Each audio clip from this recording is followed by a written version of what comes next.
الرحمن الرحیم. پروردگارا قادر مطلق تویی، عزیز تویی.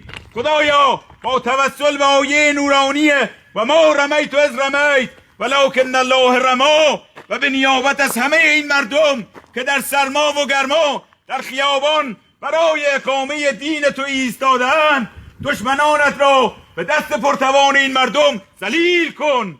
لبیک یا حسین.